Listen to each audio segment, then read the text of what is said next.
covering 1,700 miles using clandestine routes to evade surveillance. It was very dangerous, it was frightening, because the cameras are everywhere, and we didn't know if they sent the instruction to local police. Reporters Without Borders Director General Thibault Broutin says no journalist can report freely in Russia now. Every journalist is under surveillance and could be repressed by the Kremlin. I'm Charles de Ledesma. Israel's plan to seize the Gaza Strip and expand their military operation has alarmed many in the region. Israeli officials said Monday that cabinet ministers approved a plan that would allow their military to remain in the Palestinian territory for an unspecified amount of time. Details of the plan were not formally announced, but an Israeli defense official says the new plan would not begin until after President Trump wraps up his expected visit to the Middle East this month. This is AP News. AP Sports, I'm Gethin Coolbaugh. The Knicks rallied from 20 points down to beat the defending champion Celtics 108-105 in OT in Game 1 of their Eastern Conference semifinal series. Jalen Brunson had 29 points. What is it going to be? A 20-point shot where you can just come back. We just had to keep chipping away possession by possession. In the West, Aaron Gordon's three with 4 seconds left lifted the Nuggets over the Thunder 121-119 in Game 1 of their semifinal. Cleveland's Kenny Atkinson has been named NBA Coach of the Year. Stanley Cup playoffs, the Maple Leafs outlasted the Panthers 5-4 in Game 1 of their East second-round series. The Islanders won the NHL Draft Lottery. The Ravens say they released kicker Justin Tucker in a football decision following sexual misconduct allegations. And Michigan is expected to suspend football coach Sharon Moore 2 games following the NCAA's sign-stealing investigation. I'm Marcela Sanchez, AP News. This is 8:20 a.m. WCPT Willow Springs and streaming worldwide at WCPT820.com. We are Chicago's progressive talk, where facts matter. Now your WCPT 820 weather update. From the Weatherology Weather Center, I'm meteorologist Jennifer Wojcicki. Skies will become mostly sunny here for today with a high into the mid-70s. Winds out of the northwest around 5 to 10 miles per hour, gusting as high as 15. Then for tonight, mostly clear with a low near 54. By Wednesday, sunshine, a high of 72 degrees. Thursday, plenty of blue skies and sun, a high around 59. Friday, sunny, high of 66. That's your latest Chicago weather update. Currently, it's 46. DQ presents How to Hit Summer's Sweet Spot. The new DQ Summer Blizzard Treat menu is here. And as the official treat of MLB, we're swinging big with our fan favorite S'mores Blizzard Treat. Plus, new mixing bowl mashup with brownie batter and chocolate chip cookie dough. And even more in our Stack Summer lineup. Hurry in today because nothing says summer like baseball and our new Summer Blizzard Treat menu. Right now at DQ. Happy tastes good. Participation may vary. Major League Baseball trademarks used with permission. Wendy's is open till midnight or later, so you can give in to the craving and go night mode.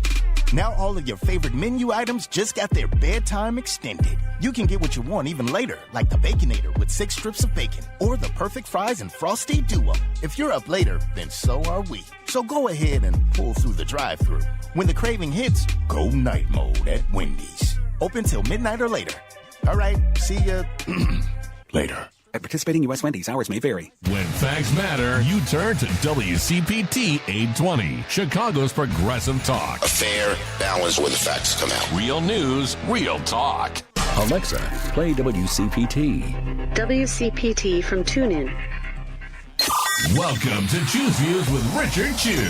Get ready to dive into a world of insightful conversations and thought-provoking discussions. As progressives, our job is to have an all-inclusive, full-on assault with all of our players. A show that focuses on moving our political, social, economic, gender, and cultural conversation forward. And all of our players means all of our players. It's Choose Views. And now, here's your host, Richard Chew. Good Tuesday morning, progressives, and welcome to the May 6, 2025 edition of Choose Views, 773-763-9278, Facebook Live, TuneIn Radio, YouTube, and iHeartRadio. Email me, of course, Richard at WCPT820.com. Catch me on Substack. Catch all of our shows, I should say, by subscribing to our WCPT podcast on Apple Podcasts and Spotify. There you can get Choose Views, short version and long versions. Joan Esposito, live, local, and progressive, driving it home with Patty Vasquez. The Big Picture with Edwin Eisendrath. Out Chicago, and other shows that we have on our station. Check out our heartlandsignal.com digital platform and check out all the good stuff that's there. Pass it on to the folks that are in your network and in the folks that you care about. So on today's show, we will have as a couple of our guests, Kristen Crowell from Fair Share America, talking about taxes and some really great things that they're doing, and then author and just sort of, I don't know, book genius Dave Barry will be with us. So I'm excited to talk to Dave this morning about some of the latest work that he's doing, and working with the writing group that he's a part of. So we'll get into that in the 7:30 hour. I'll be taking your calls throughout this morning from now until 7, most definitely in the 6:30 hour. What are today's topics? Well, we're going to cover something that I touched on a little bit yesterday, but wanted to be able to kind of bring you a little bit more content. And we are going to talk about what Democratic governors are doing and how we can get more involved with Democratic governors and follow some of the lead that they are providing right now. So we'll get into that in the 6:30 hour. And the ongoing 2 questions: what do you want to see National Democrats focused on? Let us know with the call or a text. And what are you doing to make your life count? Want to hear from you. I'm going to keep that conversation going for a while. So let me know what you guys have to say in that space, and we will definitely get it on the air as best we can. Today on Live, Local, and Progressive, Joan Esposito will be taking your calls and talking to John Shaw, director of the Paul Simon Public Policy Institute at Southern Illinois University, Carbondale. Heartland Signal's Rich Eberwine with 3 stories you might have missed from our digital newsroom. And David Hochberg will also be on the show. Live, Local, and Progressive, weekdays 2 to 5 p.m. Central here on WCPT. Yes, Chicago's progressive talk for 20 years. Tonight on Driving It Home, Patty Vasquez will be talking to Monica Ramirez, artist, author, and civil rights attorney with Justice for Migrant Women, a group advancing the human and civil rights of migrant women and their families. Former Congresswoman Marie Newman, author of A Life Made from Scratch, Lessons from a Controversial Congresswoman, Mompreneur, and Unstoppable Political Activist. Driving It Home with Patty Vasquez, weekdays 5 to 7 p.m. here on WCPT AM, Heartland Signal website, TuneIn, YouTube, and, of course, Facebook. Tomorrow on the show, I'll be talking to Jackie Algie, the Director of External Relations at SEIU Healthcare Illinois in Indiana. A good segment. We're going to talk a little bit about some of those items that they're dealing with. And, of course, our contributor, Kurt Mullett from Hoosier Blue 63, and Jenny Merritt, volunteer manager at the Night Ministry. So we look forward to having our guest on with us tomorrow. And one thing that you guys may have been catching recently is the Credo mobile phone and text line. Again, that's the Credo mobile phone and text line is 773-763-9278. How about that, Devin? The Credo Mobile, a progressive phone company that is better for all people and, of course, the planet. It's Credo Mobile. That's who is our phone line and text line partner. So just to let you know. All right. Where are we? What do we got going on? We got a lot of things happening this morning. But I think right now we'll bring a couple items some updates from Choose Views News here on this May 6, 2025. Apple shakes up its iPhone lineup. It's shuffling its product release scheduled ahead of its launch of its first ever foldable iPhone, according to information.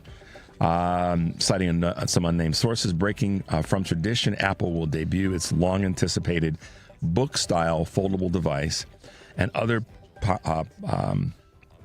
pro-tier models in the fall of 2026 and shift its standard model updates to spring of 2027. The staggered schedule aims to revive the long stagnant iPhone sales, which account for over half of Apple's revenue. Wow, that's amazing. Weary firms are pulling back on hiring. JetBlue is doing it, T. Rowe Price is as well, and so are Harvard and Duke and a dozen other universities.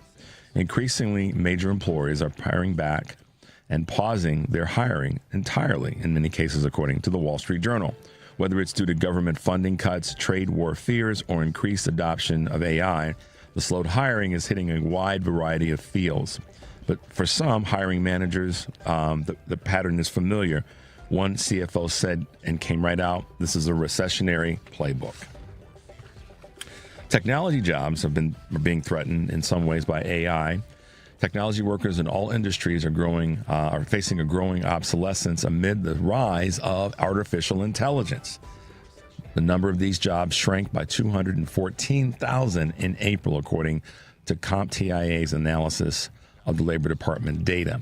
Even in IT, where losses slowed to 119,000 from 133,000 in March, the decline stemmed partly from the departure of mid-level workers from the field who had no AI experience, according to the consulting firm Janko and Associates. $1 billion tax is shifting to the Bostonian. This was one that really caught my eye. Weekend commercial property values in Boston are now starting to put the squeeze on residents. Tens of thousands of homeowners have seen their property bills spike, some more than doubling, as more than $1 billion in city taxes or increases their burdens is being shifted to them over the next 5 years, per the Boston Policy Institute. The shortfall is compounded by Donald Trump's clash with Harvard, which is a major driver of jobs and economic development for Boston. And we said that was going to happen. And then last but not least, extra early wake-up trend is taking off. What does that mean? Many top CEOs famously start their days before dawn. A timeless, quote, productivity hack, author Adam Chandler says, dates back to Benjamin Franklin. Now, thanks to in part to a viral video that exposed the extreme pre-5 a.m. rituals of a man named Ashton Hall, more American men are hopping on the early morning bandwagon.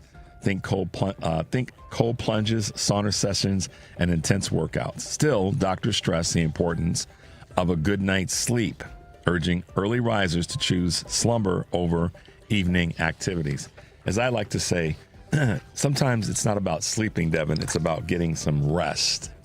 And I may have mentioned this before. I had a conversation with a friend of ours that I said, yeah, sometimes, just got to get some rest. And I said, well, that's what sleep is for. And I said, well, there's a difference. There's sleeping and there's resting. Resting is doing nothing. So the article points that out. All right, let's take a little bit of a quick break. When we come back, I got a clip for you that's got a few funnies in it that I think would be, it's great and it's appropriate in the time that we are in right now. 773-763-9278. This is Choose Views, and we'll be right back.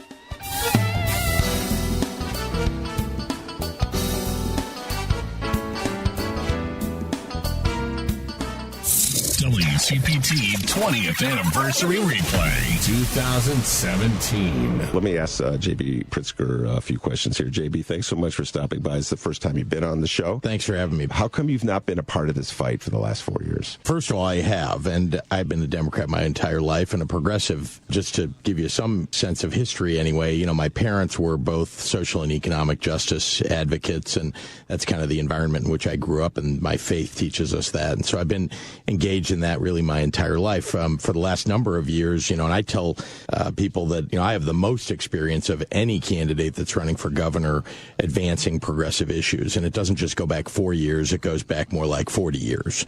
And so, from knocking on doors as a kid for progressive candidates, and there's no candidate running for governor that did more to try to defeat Donald Trump last year than I did. You're listening to WCPT 820 because facts matter.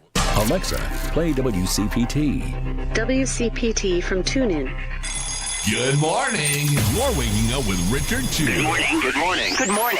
We're live and ready to hear from you. Text or call us now at 773-763-9278. Same number. Simple as that. Let's get the conversation going on WCPT 820, Chicago's Progressive Talk. And we are back. Progressives, welcome back to Choose Views, 773-763-9278. Yes, we had our wonderful 20th anniversary this past weekend. So be sure to visit the WCPT 20th anniversary page at heartlandsignal.com/anniversary. There you'll find a playlist that includes our full 4.5-hour May 3rd broadcast and all of our different conversations that we had with special guests, including Chicago Mayor Brandon Johnson, Lieutenant Governor Juliana Stratton, State Senator Laura Fine, State Rep Tracy Katz-Moll, Alderman Scott Wegespack, Jill Wine-Banks, and Tom Hartman. Yes, plus you'll see photos covering 20 years of WCPT right up to Saturday's shindig at Max and Benny's. And if you were there and took some photos you'd like to share, text them to 773-763-9278. We may add them to our live broadcast photo gallery. That's, again, 773-763-9278. And don't forget about, as we are celebrating these 20 years, we still want to hear from you and your WCPT story. Just because we had the anniversary celebration and broadcast on Saturday, we still want you to call 773-467-8202 and leave a voicemail. We'll be playing some of those messages on the air. That number again is 773-467-8202. Patty's voice will greet you with suggestions for recording your story. You can also leave a comment there about today's show or whatever happens to be on your mind. All right. So I have never professed to be a comedian-esque, or even comedic adjacent. But I love it when a comedian drop some interesting commentary and knowledge about things, or just poke some fun at somebody. And I came across something that I thought was rather humorous, and in the time that we're in, we had to bleep out a couple of things, but there's some appropriate commentary in here that I think you guys will get at the very end. You guys maybe remember the TV show Night Court. And one of the actresses was Marsha Warfield, who's also a great stand-up comedian. And so I came across this clip of Marsha Warfield that I thought you guys might appreciate this morning. So Devin will go ahead and drop that on you guys.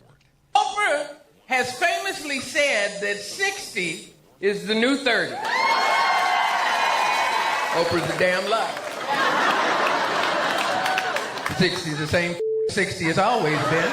It's the number after 59. You can't get from 59 to 30. That don't even make no sense. I mean, people need to stop with all that. This is the new that. But then you got 90-year-old people. 90 is the new 80. 12 is the new 4. 4 is the new toddler. What the Orange is not the new black. If it was, Donald Trump would be head of NAACP. You guys would appreciate that. If it were, orange is the new black. So there you go. A good one from Marsha Warfield to kind of tickle your funny bone this morning. She's a great actress and a really, really wonderful stand-up comedian. So just to tickle your funny bone this morning. Looks like we got some calls this morning we might be grabbing. So, guys, we're going to talk in the 6:30 hour. We're going to talk a lot about what's happening with our governors right now. But one of the things that I think so many people have been, challenged with is activity. Activity, maybe not the exact word I want to use, but action. How do I take action? What do I do? How do I get involved? And I think that when we talk about that, and one of the reasons and sort of themes of our show is to have as much, to provide you guys with as much access to the things that can allow you to become active right in your local market, right where you are, whether you be here in Chicago, the surrounding counties, the state of Illinois.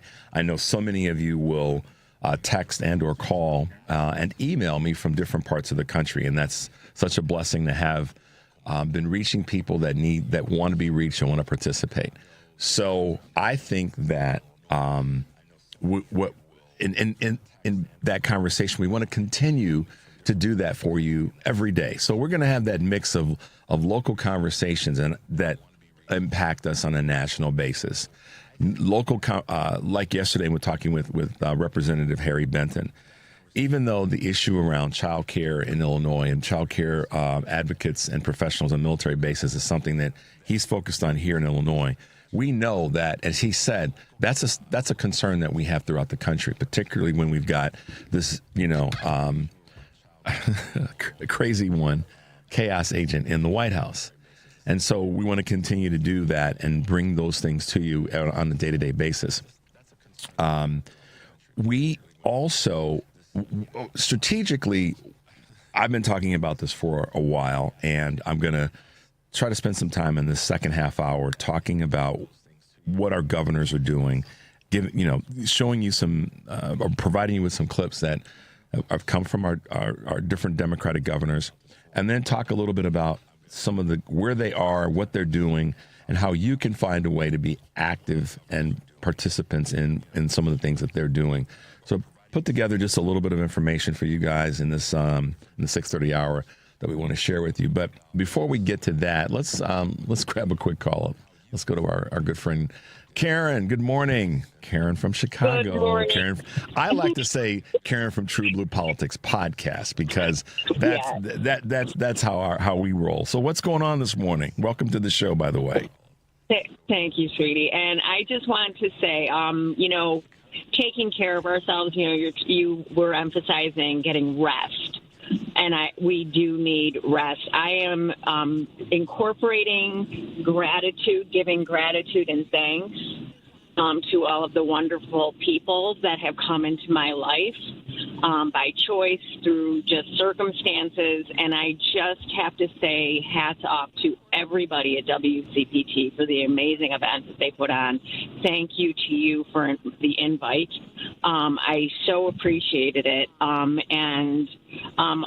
We need this. We need to be around people who understand the anxiety that we are all feeling, the fear that we are all feeling, mobilizing, energizing one another to stay in the fight. And I think it's so important. And you, Richard, and Hal, and everybody, Stephanie, of course, everybody at WCPT do such a wonderful job. And it was just such a positive and moving event for me. So I just wanted to say thank you to you. Jill Weinbanks, of course, was there, and she is somebody who I have come to know and get closer with each passing year. And because of one invite to her, we did a brunch for her in her honor before a protest the first time around. And so through the years, I've been able to get to know her, and she invited me to the power luncheon for Jan Schakowsky's power luncheon. She announced her that she was not going to run again officially. And so that was a very mixed bag of emotions, and so grateful to her. And I was able to briefly meet our governor, Pritzker, and had the opportunity, because of my attendance there, to be able to go up and thank him. Personally thank him for everything that he's doing. And he is absolutely the example that every single Democratic governor, in my opinion, should be following. He understands that there is no negotiating, there is no deal to be made with Donald Trump. So I am so grateful to him as well. Yeah, Governor J.B. Pritzker has definitely taken the lead and the leading governor voice right now. There are others that are doing such great work, and I'm going to lean into that in the 6:30 segment. But coming back to the anniversary this weekend, yes, it was my pleasure to invite you as a guest and others that were there. One of the things that I spoke about yesterday, and want people who did attend to feel free to give us a call. We'd love to hear from you. But the thing that I thought was important to remind so many people of is that it was great for those of us who were hosts, that were able to kind of drive the cadence of the event. But what I really felt great about is the fact that there were so many people who got to meet each other that had not ever met, that are actually that are listeners to the show and to the shows here on WCPT. And that to me meant more than, meeting the people who are necessarily that are hosts and other folks. It was great to see those who are callers to our shows get a chance to say, "Oh my gosh, that's you! Oh, great! It's good to hear you. Good to see you," and put a face with a voice.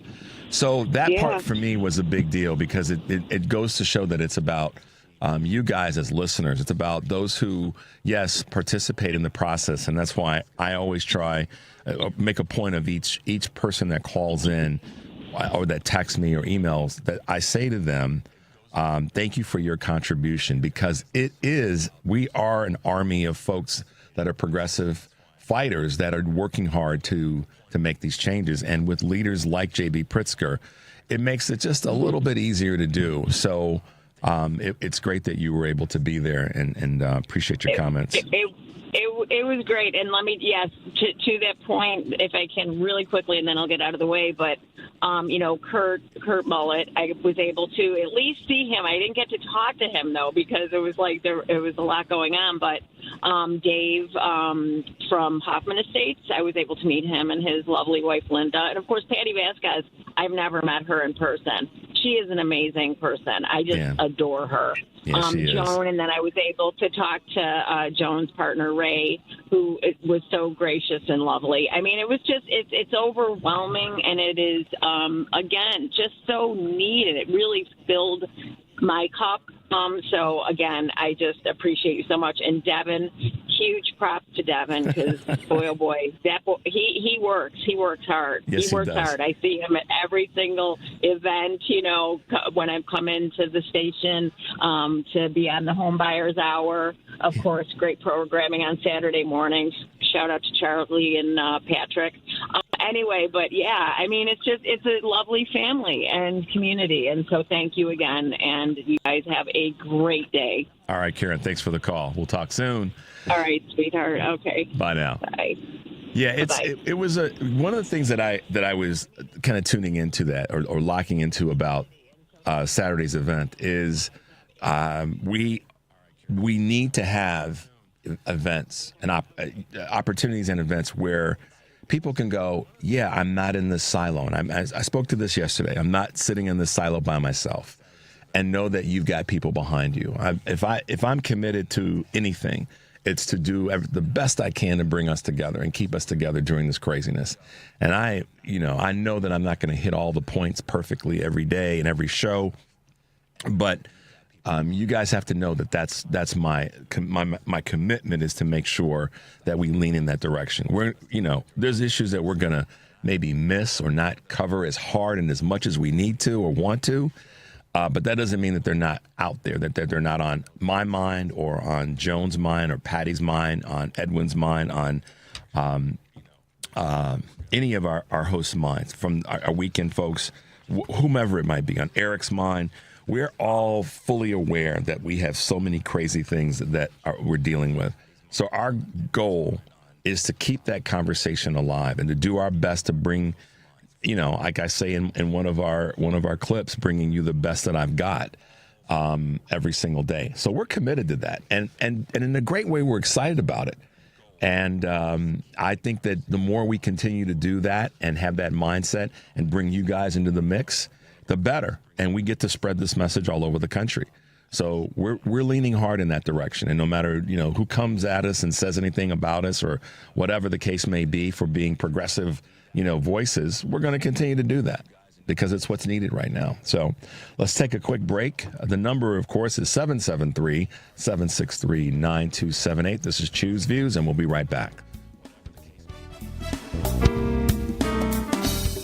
Greece is cheap. But the airfare costs a fortune. Paris? Not much closer, and again, airfare... What about Puerto Vallarta? Let's face it, flying anywhere is just too expensive. Wait, what's this? Low-cost airlines. With one call to low-cost airlines, you'll drastically slash your travel costs. We're talking insanely low airline prices to any of your favorite destinations. Where would you like to go? London, Rome, Costa Rica, Australia? Wow, that's cheap. So why wait? Call now to learn how crazy cheap it is to fly anywhere in the U.S. or international. Our prices are so low, we can't publish them. The only way to get them is to call to instantly hear the most amazing best deals on airline travel. It's that easy. So call now and start packing.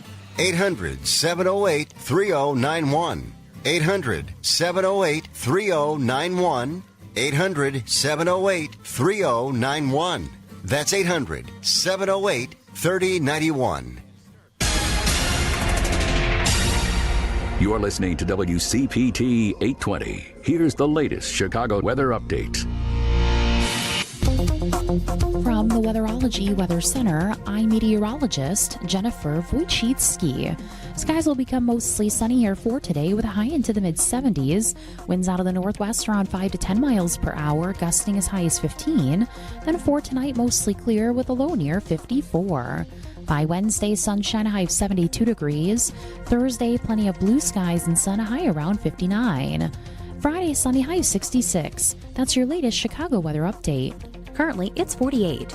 Chicago's Progressive Talk, WCPT 820, where facts matter.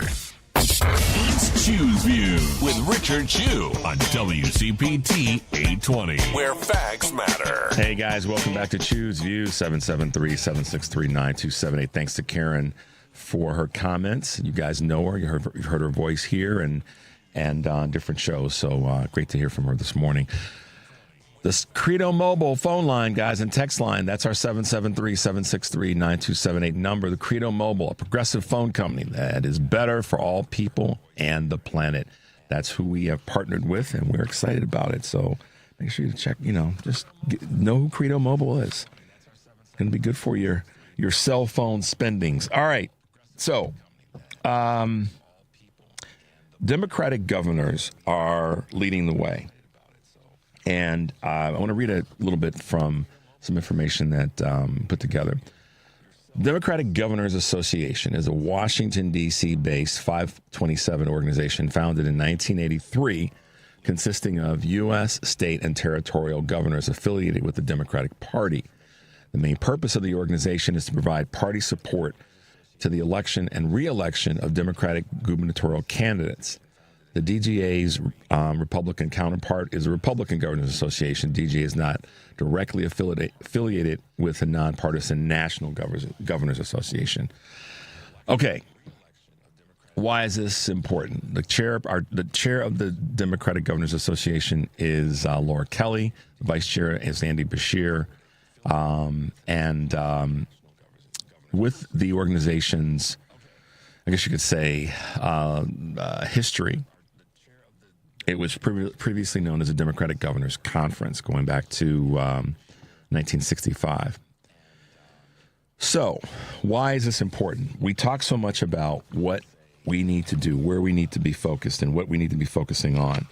And as much as I said a moment ago that we know here at WCPT, we're going to do our dead level best to provide you with access to as much information, keep everybody plugged in, keep this community strong. And I'm honored with the ability to be able to do that right out of the gate in the mornings from 6 to 8 a.m. here on my show. I also want to be able to give you guys directions to go, places to go, to get involved and find out what you can do and what kind of meaning it's going to have. I'll come back to this other bit of information that I put together. But we've got a number of clips that Devin and I were able to put together, and I want you guys to hear some of the things that governors are saying. We've heard what a lot of what J.B. Pritzker has been saying, and we're going to continue to have that opportunity to play the clips that he's had. J.B. Pritzker, in many ways, people may or may not know this or remember this. WCPT is a huge part, specifically the family meeting, for having J.B. Pritzker on when he was initially running for governor. And I was at an event, may have heard this story before. that was actually an event for Jan Schakowsky, and he was there. And I walked up to him and kind of whispered in his ear. I said, you're going to make a great governor. And he turned to me and he said, Richard. And we had seen each other, and he kind of knew and that we were there. And I just said, I think you're going to make a great governor. He turned to his press person, chief of staff, I believe, at the time, and said, make sure to get his information. So I did. And I said to her, we have to have him on the family meeting on WCPT. And within a week or two, we were able to pull that off. J.B. Pritzker came into the studio and sat in studio with us, myself and Eric Grant, and talked about why he was running and what was important. And then that sort of blossomed into other conversations, and one thing led to the next, and he was back again. And he's been a leader since he was elected. And I'm excited and proud to have him as our governor, and Lieutenant Governor Stratton as our lieutenant governor. They're a great team, and we're excited about what they're going to be able to do. I talked to her about that on Saturday during the broadcast at Max and Benny's. And rather than but, our other governors, I say our, meaning the Democratic governors, are doing great work. And I wanted to take a little bit of time to kind of highlight a little bit of what they're saying and navigating some of the craziness that's out there, and then give you guys a little bit of inspiration to reach out to our governors anywhere in the country that are Democratic governors, because I believe that the more that they know that we have their back, so to speak, and that we're going to continue to encourage them to be out front and to lead, the better, because they are somewhat of a firewall that we have. And as they stick together, and AGs stick together, Democratic AGs stick together, and lieutenant governors stick together, we will have an ability, a way forward. So, our neighboring governor, Tony Evers up in Wisconsin, has been catching hell from not so much the constituency, and let me say that correctly, but from the folks that are part of the state legislature. And of course, that they're trying to create an opening for Donald Trump to come into Wisconsin and cause hell and havoc with Governor Tony Evers. So we have a clip from him in terms of what he's doing and how he's navigating that situation. Good morning, Wisconsin. Governor Tony Evers here. I'm speaking to you today as your governor, but also as a concerned American. Yesterday, a Trump administration official, in not so many words, apparently threatened to arrest me for distributing guidance that asked state agency employees to consult with an attorney if federal agents show up at state buildings with legal documents. The goal of this guidance was simple: to provide clear, consistent instructions to state employees and ensure they have a lawyer to help them comply with all federal and state laws. Nothing more, nothing less. But Republicans and their right-wing allies, including Elon Musk, lied about this guidance, spread misinformation, accused me of doing things I didn't do or say, and fueled a fake controversy of their own creation. Now, I'm used to Republicans and the right wing lying about me. It comes with the job. But this time, these lies came at a cost. I haven't broken the law, I haven't committed a crime, and I've never encouraged or directed anyone to break any laws or commit any crimes. But when President Trump's hand-picked appointee, Tom Homan, was asked about me in this guidance after he apparently threatened to arrest elected officials across the country, he said, "Wait till you see what's coming. Wait till you see what's coming." Overnight, Republican lawmakers piled on, encouraging the Trump administration to arrest me. Showing threats like this should be of concern to every Wisconsinite and every American who cares about this country and the values held here. We live in the United States of America, folks. We are a country of laws. The rule of law matters. Following the law matters.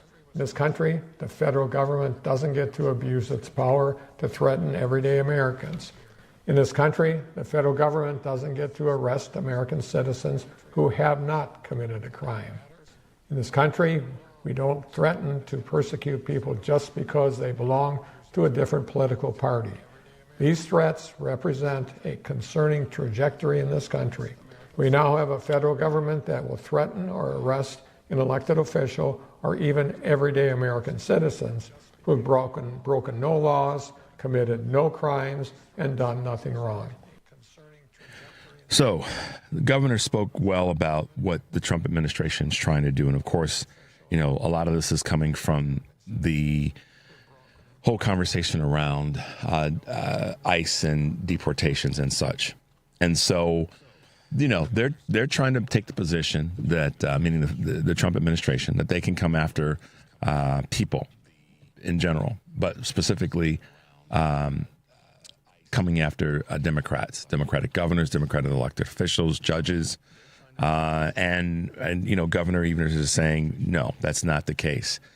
And, you know, this is a situation where the media isn't doing their job. You know, the media, let's just be honest, mainstream media isn't always right. They don't get it right all the time. And then sometimes they're intentionally looking for the story that's going to, you know, pop the most eyes. And that doesn't necessarily mean they got it right. And they can say that they checked, you know, a variety of sources. That doesn't mean that they got it right. Or you know, Devin will tell you, when you go into the editing room, you can make anything look a certain way. And so a good example is a lot of people don't know that there was the interview that Kristen Welker did with Trump was highly edited, and there were parts of it that were cut out because they made Trump look bad, made him look kind of delusional. So when it comes to how the media is covering local officials, regional, national officials, we have to hold their feet to the fire as well.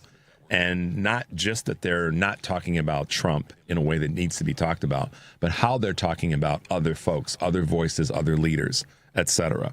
And the power of editing is an amazing tool.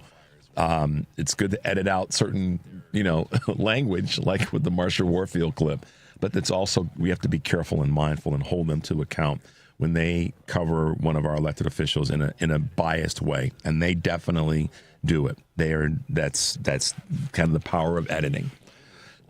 Why did I want to play that clip? I wanted to start with that one because it kind of leads us into what I feel is a moment that we're in where our Democratic governors are speaking loudly to the greater concerns of the country.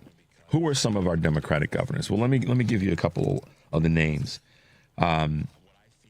that you may not recognize or be familiar with. You know some of the big names right now because they're out and about. Our Governor Pritzker, just mentioned Tony Evers, of course, Gretchen Whitmer in Michigan, and Andy Beshear down in Kentucky. But we've got a large list. We got a big list of governors. We have 23 Democratic governors, and I'm going to try to make my way through this list before we go to this quick break. And starting alphabetically and going down, just so you know these names and who these names are, and we can be more proactive in being involved with them and finding out how we can get involved to strengthen the work in their states that the federal government is going to try to come after. Starting with Katie Hobbs in Arizona, Gavin Newsom in California, Jared Polis in Colorado, Ned Lamont in Connecticut, Matt Meyer in Delaware, Josh Green in Hawaii, of course, J.B. Pritzker here in Illinois, Laura Kelly in Kansas, Andy Beshear in Kentucky, Janet Mills in Maine, who just had a big victory over Trump, Wes Moore in Maryland, Maura Healey in Massachusetts, Gretchen Whitmer in Michigan, Tim Walz in Minnesota, Phil Murphy in New Jersey, Michelle Lujan Grisham in New Mexico, Kathy Hochul in New York, Josh Stein in North Carolina, Tina Kotek in Oregon, Josh Shapiro in Pennsylvania, Dan McKee in Rhode Island, Bob Ferguson in Washington, Tony Evers up in Wisconsin, and even in some of our territories of Guam, Lou Leon Guerrero, and in the U.S. Virgin Islands, Albert Bryan. And then because of the federal district of the District of Columbia, Muriel Bowser kind of falls into that category as well. Why is it important? The list is there. I can provide you guys with the list. Just send me an email and I'll get it to you. But what's important about that list is that we've got some big names that are doing great work. And I want you guys to try to find your way to get more involved with the Democratic Governors Association. Why? Because I just feel like this is, as I said before, it's part of our firewall. And I'm going to do a little bit of the same work for you guys when it comes to our lieutenant governors, Democratic lieutenant governors, as well as our attorneys general. And this is somewhat inspired by something that Lieutenant Governor Juliana Stratton said on our interview a week before last. So let's take a quick break. When we come back, I've got a couple clips going to kind of hit you, one right after the other. 773-763-9278. This is Choose Views, and we'll be right back. This is a WCPT Veteran Minute. In the midst of World War II, a group of Native American soldiers known as the Code Talkers became silent heroes. The U.S. military faced challenge of secure communications on the battlefield, and these men, primarily from the Navajo tribe, were enlisted to develop an unbreakable code. Using their native language, which had no written alphabet, they transmitted vital messages that were indecipherable to enemy forces. The code proved to be an essential asset, particularly in the Pacific Theater, where it helped the Allies win crucial battles. The Code Talkers' courage and ingenuity saved countless lives and turned the tide of the war. Yet, their contributions remained largely unknown until decades later. The legacy of the Code Talkers stands as a testament to the strength, resilience, and valuable service of Native Americans during one of America's most devastating conflicts. This has been a WCPT Veteran Minute.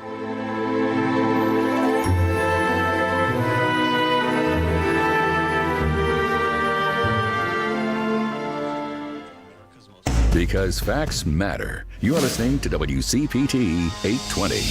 It's Choose Views with Richard Chew on WCPT 820, Chicago's Progressive Talk. Hey, guys, welcome back to Choose Views, 773-763-9278. And don't forget the Credo mobile phone and text line is, of course, 773-763-9278. Credo Mobile, a progressive phone company that is better for all people and the planet. All right. Why am I talking about governors in this short little time we have left before our 7 o'clock guest? I want to give you guys another avenue. Don't scream at me. You can. I don't mind. But reach out to your governors. Know who they are. So we got a few clips that we want you guys to hear real quickly. And we're going to start with our own J.B. Pritzker on Jimmy Kimmel. Loud and proud.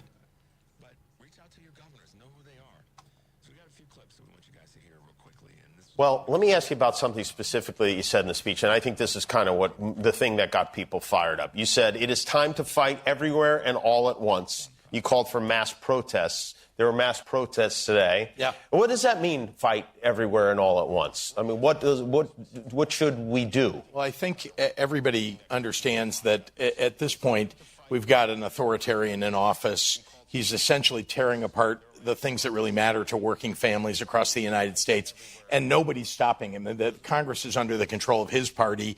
They're all paying homage to him at all times. No one's willing to break with him, even though they're taking away health care from millions of people across the United States and threatening Social Security. So I guess, the question is, what can you do in that circumstance? And the only thing, in my view, that we really can do on a national level is let them know about our displeasure, because none of those Republicans in Congress, they know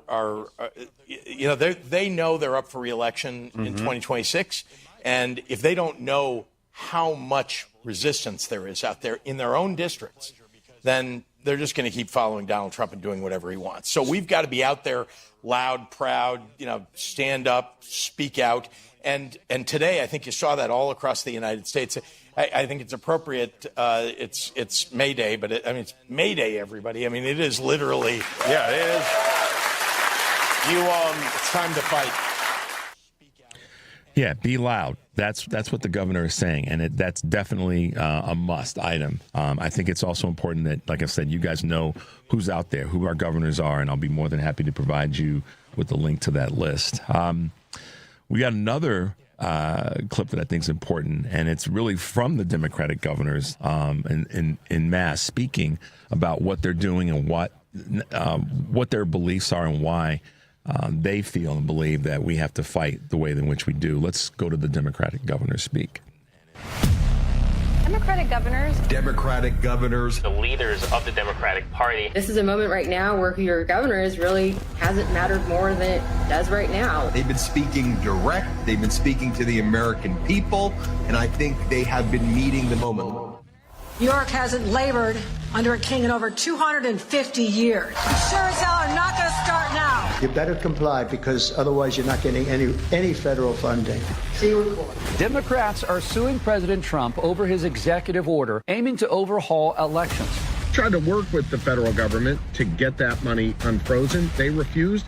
And so I took them to court. I sued them. Wisconsin now joins 20 other states in suing the Trump administration over the dismantling of the Department of Education. I'm fighting, and so is every Democratic governor, to protect your health care. You inherited an economy that was growing more than most in the world, and you're tanking it. Well, President Trump and Elon Musk got programs like Social Security and Medicaid. Here in Maryland, we are showing there is a better way. Every day, I'm trying to deliver for folks in my state. How do I lower costs? How do I build more homes? How do I make sure they have access to health care and good schools? You come for my people. You come through me. J.B. Pritzker came out early after the election with that statement, and he's been standing in that space and standing on business, as the phrase goes, and with meaning. And so I think that it's incumbent upon us to do the same thing, and we have to be willing to stand with our elected officials. Listen, guys. They, like any of us, are not perfect. If anybody wants to be critical of our federal officials or any of our elected officials, just ask yourself this question: how perfect am I? And yeah, I know the phrase is that's what they signed up for. That's kind of a loose phrase to use. We know that they know that that's what they signed up for. But I think that being able to provide some support and strength and awareness to our governors that we are here for you is critically important, because they are they're not the only, they are part of the firewall. And they've made it clear that they're fighting for their states. I'll give you an example with what just recently happened I just drew a blank on her name. Sorry about this, guys. With Janet Mills in Maine. Janet Mills, clearly, that she said in that meeting to Donald Trump, when he said, we're not going to give you funding, she said, we'll see you in court. Well, she saw him in court and she won. But, this is where our mainstream media is failing us, and particularly how they cover the stories, how they edit stories and the like. That should be a front page story. That should be a big item that we're talking about. But it wasn't. But it was a big deal because she stood him down. And so that's why I believe it's important that we provide that kind of, just support in what our governors are doing. We've got another clip that I think is important as we get to the top of the hour, and it's from one of the other leading voices, governors, that's out there, that's fighting, that's being loud, and making it clear that he's ready for this fight. And that's Maryland Governor Wes Moore.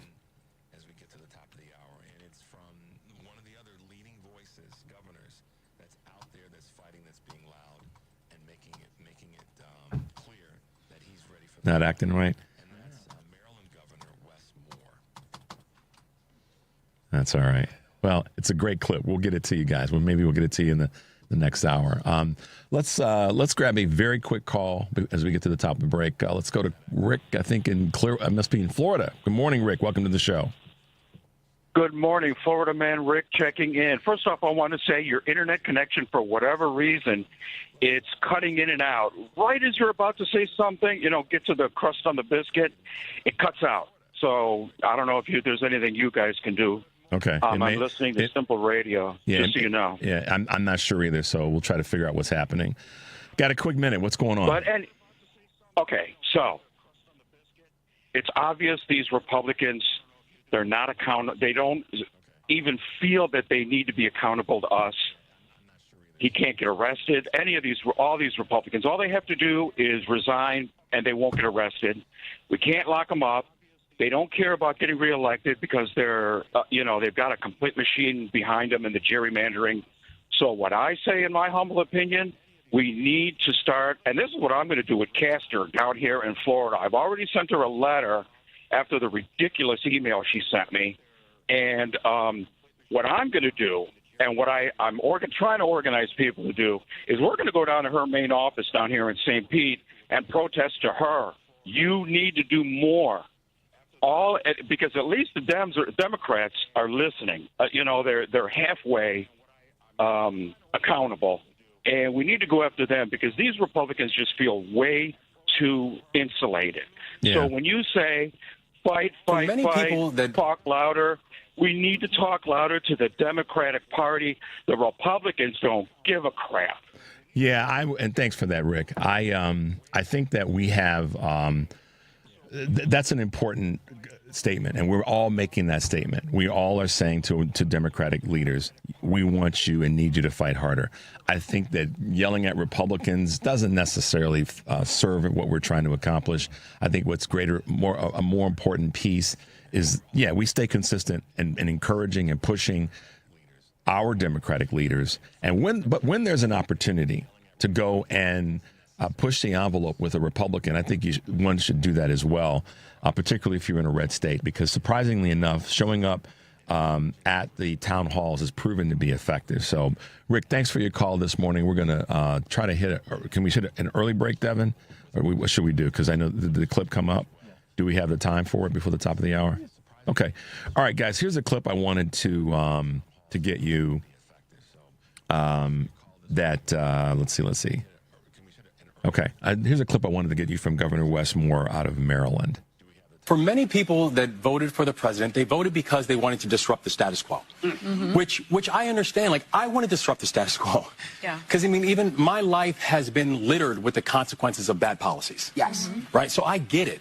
The problem is, and I think, I didn't need to look at poll numbers to see how people are feeling right now, because I spend every day in my communities. Yep. Yeah. So I spend every day, I go out and I talk to the farmers out in the Eastern Shore. Yeah. Who have had, and agriculture is the largest industry in the state of Maryland. Yeah. And I talk to these farmers who have had family businesses for over 100 years who are now wondering if they can survive the next 6 months because of these tariff policies, right? Terrible. I talk to people who work at the Port of Baltimore, which is one of the largest most effective ports in this country. 2/3 of the country gets their goods from the Port of Baltimore. And I talk to these port workers who are losing work and who are losing hours by the day. I talk to families who are watching prices increase, and I talk to federal workers who are losing their jobs daily. So I think that there's a chaos that is existing right now that people are not, there's not just setting a level of frustration, but it's an anger.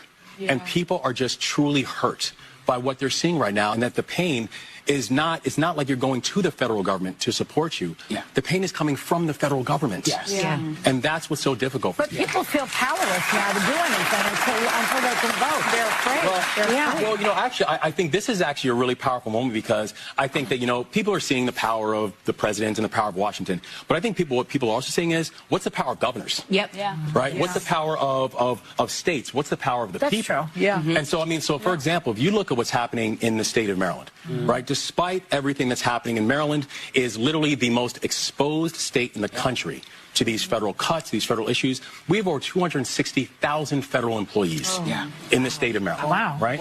Yeah. But look at what's happening in the state of Maryland.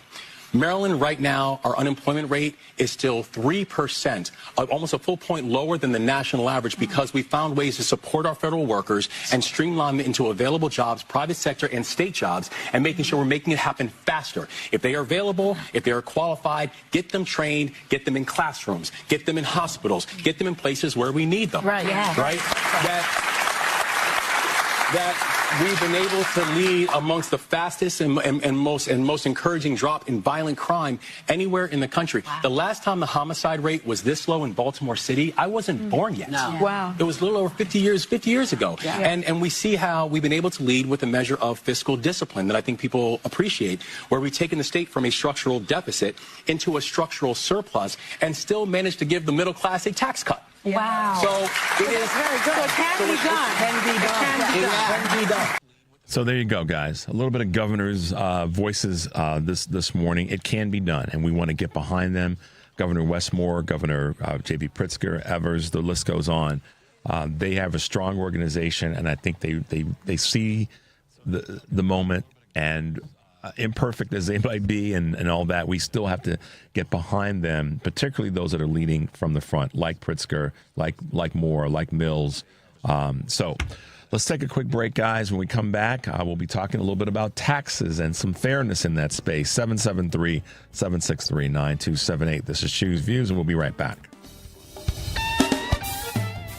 Wesley Financial Group is not a law firm. They told us nothing but lies. These timeshare thieves out there are terrible. They bullied us. Our timeshare is all a scam. They stole from us. They were thieves. I was completely taken advantage of. Hello, I'm Chuck McDowell, founder and CEO of Wesley Financial Group, and I know the tough spot you're in. Are you asking yourself, why did I buy that timeshare? I'll tell you why, because that presentation wasn't a normal sales pitch. It was a show to convince you that timeshare is a great investment. They told you it was available today and today only. They said you're foolish if you don't buy, and unfortunately, you believed them. We get over 3,000 complaints a week from folks just like you that were misled into buying a timeshare. Give us a call. I guarantee if we take you as a client, we will cancel your timeshare or you'll pay nothing. Call now for your free information kit. 800-935-3377. 800-935-3377. 800-935-3377. Paid for by Wesley Financial Group.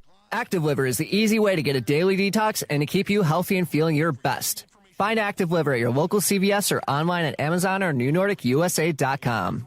AP News, I'm Marcela Sanchez. Flight operations at 4 airports in Moscow have been temporarily suspended after a Ukrainian drone attack. Russia says it intercepted more than 100 Ukrainian drones fired across dozens of the country's regions overnight. The assault comes 2 days ahead of a unilateral 72-hour ceasefire announced by President Vladimir Putin to mark Victory Day in World War II. The day commemorates Moscow's defeat of Nazi Germany in 1945. AP correspondent Charles de Ledesma reports a Russian journalist who escaped house arrest in Moscow has resurfaced in Paris after a brutal journey. Russian authorities had arrested the veteran journalist and film critic Ekaterina Barabash, born in Kharkiv, Ukraine, upon her return to Russia from a film festival in February. She was put under house arrest, facing a 10-year prison sentence for posts condemning Russia's full-scale invasion of Ukraine. The outspoken war critic tore off her electronic monitoring tag and, with the help from the group Reporters Without Borders, escaped,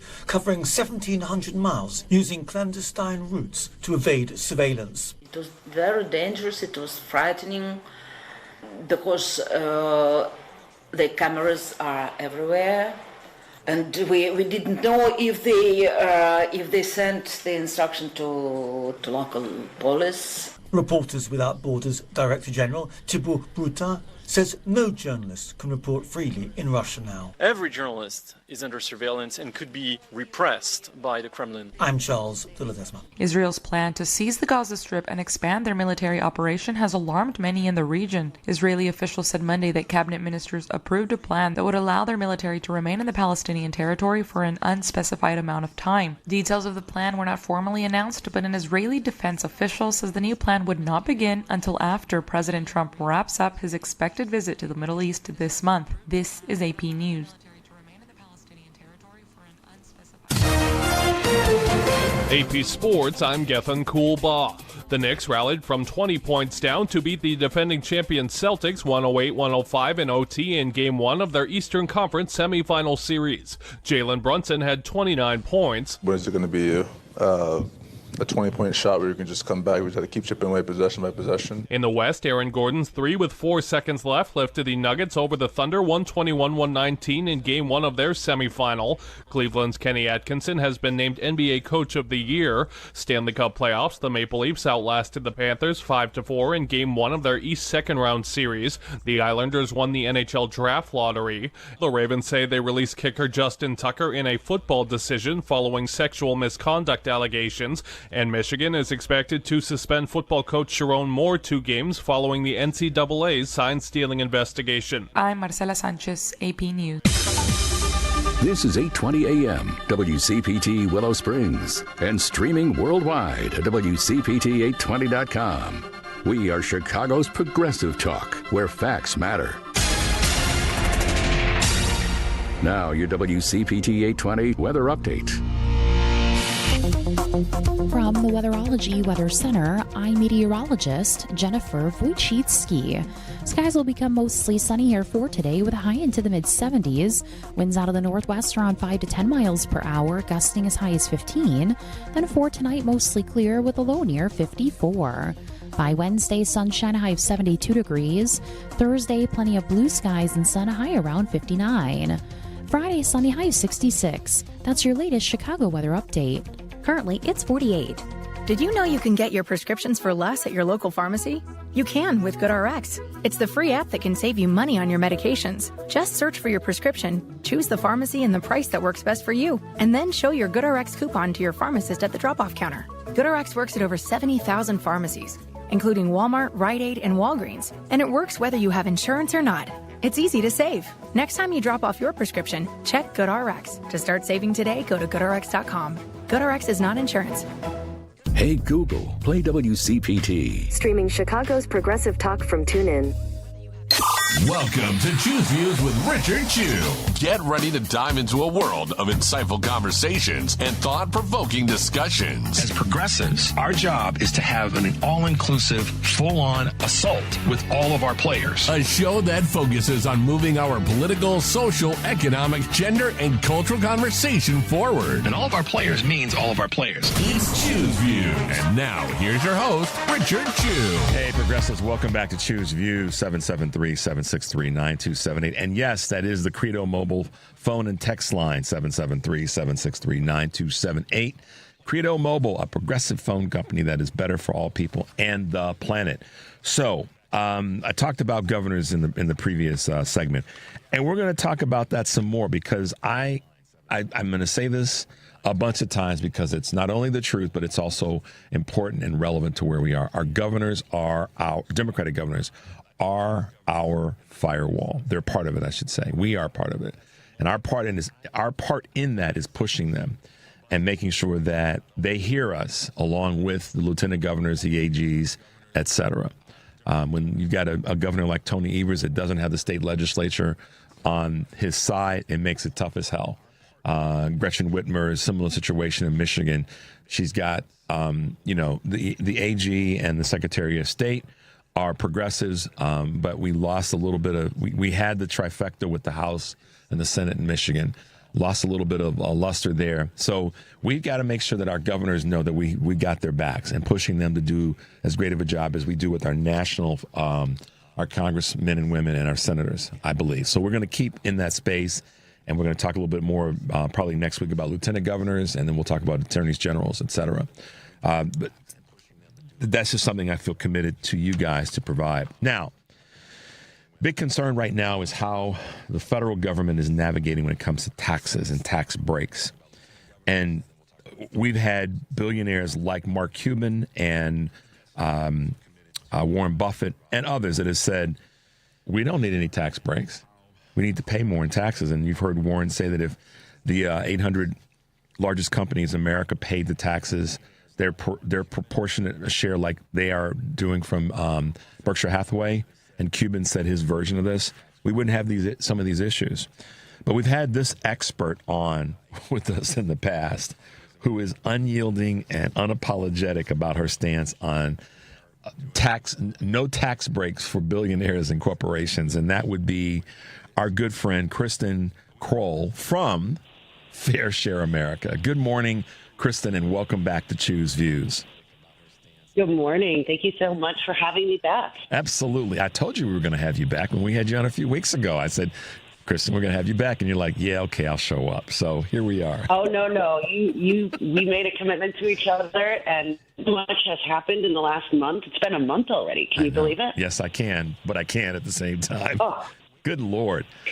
So, listen, let's just dive into the deep end of the pool. You've been out and traveling quite a bit, and we're going to circle back to talk about something historical in a moment. But I first want to come back to your most recent visit to some state capitals, and also what you guys are doing with Fair Share America when it comes to tax concerns and conversations out of Washington. Yeah, thanks. So just to set the stage, we are in as a reminder, we are in a historic moment right now as the GOP, the trifecta that has power in Washington, D.C., is moving forward a budget framework for this country that they're looking to cut over $1.5 trillion in things that our communities and families rely on, including health care, food, nutrition, and services that support veterans and seniors and children. And that's what's at stake. So that's the background of which this is all playing out. And we've seen, and I've seen, and Fair Share America is helping lead a really big pushback to this at the ground level. So we work in over 30 states. We partner with hundreds of organizations who represent the very people who will be deeply impacted. And it is no short of a populist uprising, Richard, on the ground. And I've had the enormous privilege of getting to travel all over the country. And over the last 2 weeks, we, Fair Share America and partners, hosted in-person town halls in Michigan and Wisconsin that drew record crowds of people who are coming together across the political spectrum to say, absolutely not. We are not for the billionaire class getting more of our tax dollars, and we demand our representatives listen to us and vote with us. And it has been, candidly, nothing short of inspirational to see how the American public is choosing to respond to another rigged and what we know would be a disastrous budget in Washington, D.C. And it's thank you for that, Kristen. It's so incredibly amazing that when we get into, and this is why I was saying in the previous segment, and not to bounce around too much here, but I was talking about why we've got to get behind our governors, Democratic governors, to make sure that they understand that we've got their back, but we're also pushing them to do more and to fight harder. I think that on a state level, most Democratic governors, from my experience and my reading and review, they recognize the importance of taxes in the state, on a state level. But what they also recognize is that has to be managed in an equitable fashion, because if the federal government's change to the tax code and tax policy is implemented again, like 2017, then that's going to put more pressure on the states to deal with how. Absolutely. So talk about that for a second. I wanted to really kind of hand that off to you again, but that's a critical part right now that I know that Democratic governors are concerned about, and you've seen that up close and personal. Oh, absolutely. If you look at some of the projected cuts to Medicaid, which is an incredibly important health care service that families all across the country, I think 28 million Americans take part in Medicaid as their health insurance and their health provider. If these cuts go through, and we're talking about hundreds of billions, $900 billion in cuts to just that one program, that will leave millions of Americans without health care. And it will fall to the states to say, are we going to make a choice to help pick up some of the costs so our vulnerable communities and our vulnerable families have health care? And there's been a massive squeeze on the states to pick up the costs of the services that we rely on. So it is very much interconnected. And the tax movement that I've been part of over the last 15 years has really been trying to make the case not just about the federal tax, tax and budget, but also about the states. They are interconnected. And if we have a fair tax system at the state level and the federal level, we have the ability to fund the very priorities, the very basic things that communities and families need to get ahead. And there's no way about it. You can't do good tax policy in one state and a massive hole gets blown in the federal government. It will fall to the states. If this budget passes, this GOP trillions of tax cuts passes, it will fall to the states to pick up the tab. Or people will go without, and there will be massive hurt. Yeah. That's the choice. And so one of the things that I said yesterday on yesterday's show, over the weekend, with the Pope's services taking place and Trump's the meme that the White House put out about him being Pope, I said, listen, y'all, stop. Don't get caught up in that, because let the Catholic Church, who's pretty adept at navigating PR on most issues. I mean, they dropped the ball in terms of how they handled, the priest scenario, blah, blah, blah. not to demean that, but we all need to stay focused on the things that they're getting done behind the curtain. And that's my point about what you just said. What they're doing behind the scenes. The GOP is ramming through things that are they're already hurtful, not going to be, they're already hurtful. And tax conversation is a big one of them. So I want to ask you this question, Kristen, and let's frame it this way. We've all heard this conversation around what the red states don't give to the federal coffers versus what the blue states do. And so any of this any federal policy when it comes to taxes that takes away from federal tax contributions and gives more to the billionaires is going to hurt red states as it's going to hurt blue states. But in many ways, it could end up hurting blue states greater, only because we already we have a disproportionate amount that goes to the federal government that helps the red states. Is that fair to say, or am I off base in that? Well, you can look at it multiple ways. And red states over the last several years at the state level have cut their own tax base. They've made taxes more regressive, more skewed to the rich, and have millions of Americans that are living at or below the poverty line. And so when you cut programs, it has a devastating effect on residents of blue states or red states. And, what I've seen over the last 15 years is a real shift in the political headwinds around taxes. When I started doing organizing, it was conventional wisdom that tax cuts were good policy and good politics. And that was for both parties. That was not, the history of who's done the worst things with the tax code, where the massive tax cuts have happened. That is 100% true that Republicans, when they have the trifecta in Congress, they are gunning for a tax cut. And you can look back 40 years and see that.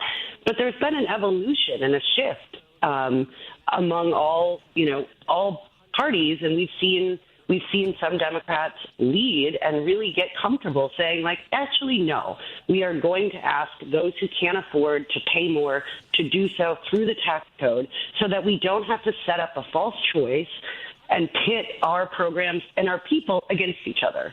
And if this bill goes through in Washington, D.C., it doesn't matter what state you live in, who you voted for in November, there will be mass suffering, and that's just a fact. And so we all have skin in the game. What I said last time, Richard, when I was here, is I talked about how being in this fight is a hopeful posture. Yep. And one thing that I'm really pleased to report back is that the pressure that is mounting on the ground is working. And I think we are meant to believe that because the Republicans have a trifecta, because this is their highest priority, that this is a done deal. This is a fait accompli, that we can rally, we can protest, but at the end of the day, they're going to get what they want because they're in control. And what I'm here to say is that is not what's happening. What the ground game and the work that's being done is having an impact. We are slowing down the process. Right now in Washington, D.C., this week was a critical week, deadline for them to start going committee by committee and outline exactly where these, $1.5 trillion of cuts were going to happen. They couldn't get their act together. The Republicans cannot get their act together this week. They're delaying, and they're having private caucus meetings behind closed doors. They are scrambling to figure out, okay, how are we going to do this? You see members of the Republican Party arguing about, we cannot cut $800 billion out of Medicaid. Maybe we'd accept $500 billion. But the pressure is working. And part of that is happening because people are standing up and they are organizing, and Fair Share and our partners are relentless about this. This is our only priority right now, is to put the most amount of pressure on our elected leaders to draw a line in the sand. Mm-hmm. Will you be with us, your constituents, your voters, your community, or are you going to get in line with the billionaire class and help take away programs that enrich them at the expense of us. And people get it. You know, I think there is a different energy around this tax fight than we've ever seen. People who, I can talk at length about the stories of people that are coming to the town halls, that are telling the stories. It is not what the media is portraying. This is Democrats versus Republicans. When you go to the ground, you get a chance to see. It is people coming together in a very different way. It's a populist movement, not a partisan movement. Kristen, let's take a tiny break. We're talking with Kristen Crowell from, we're talking with Kristen Crowell from Fair Share America. This is Choose Views. We're going to take a quick break. We'll be right back. Excuse me, miss. Can I ask you a question? Sure. Can you recommend a bank that offers a full suite of commercial banking products along with excellent service? Yes, ABOC. What about a bank that has been in Chicago for more than 100 years and really understands the local business climate? ABOC. But I manage a labor union. Can you recommend a bank that really understands how labor unions operate and what banking products they need? Again, ABOC. ABOC first opened its doors in downtown Chicago in 1922 and understands the local business climate better than anyone. ABOC was founded by labor unions and still has union employees and shareholders today. So they really understand how unions tick and how their needs may be different. But whether you're with a labor union or another type of business, whether you're large or small or something in between, ABOC will always make you feel like you're their most important customer. Visit ABOC.com to learn more. Wow, thank you, random person on the street. I'm going to visit ABOC.com today. Member FDIC. WCPT 820, Chicago's progressive talk, where facts matter. You're listening to Choose Views with Richard Chu on WCPT 820, Chicago's progressive talk. Hey, progressives, welcome back to Choose Views. We're speaking with Executive Director Kristen Crowell of the Fair Share America. Before we broke, you made a statement, and I wrote this down, hopeful posture, which is a product of folks out fighting and pushing for a lot of different things. But in this particular case, what you're seeing on the ground is the effectiveness of the push from constituents and constituencies when it comes to tax concerns. Tell us a little bit more about some of the things that you are seeing on the ground, and then I want to talk a little bit about Fair Share and some of your partner work. So tell us a little bit more about that in terms of hopeful posture. Yeah, thank you. I've been doing this a long time, Richard. 27 years I've been organizing. I've never seen anything like this where, you know, the GOP and the tenets of fascism require us to live in fear and be scared and dismayed and feel like we don't have the ability to act. And what I'm seeing on the ground and what is the hopeful part of this is, number one, people are taking action and at a scale that is unprecedented. In the last month, I've been on teletown halls with over 200,000 people that are dialing in to find out how can they get involved, how can they mobilize themselves, their neighbors, their family. The in-person events, there is an energy that around when human beings connect and they do something together, that alone is changing the narrative about, you know, how our politics have gone awry, and we are so divided and we're entrenched in our tribal partisan camps, and we can't see past that. And what I'm seeing on the ground is the American public is coming together in a very different way. Voters that, again, our November's election was not that far away, and we are seeing voters who voted for both Donald Trump and Kamala Harris come together to say, okay, we're going to put that aside because this is too big to ignore. And we, regardless of our political differences, we have an economic shared agenda that if we do not fight for ourselves, they are going to take our tax dollars and enrich more billionaires at our expense. And the seeing each other as I'm going to sound a little corny here, but the only way that I can describe it is we are starting to see the humanity in each other in a way that is very hopeful because if we care about all people, we have the ability to unite each other and work together for something that is positive, is hopeful, gives us the best of what is possible in this country. And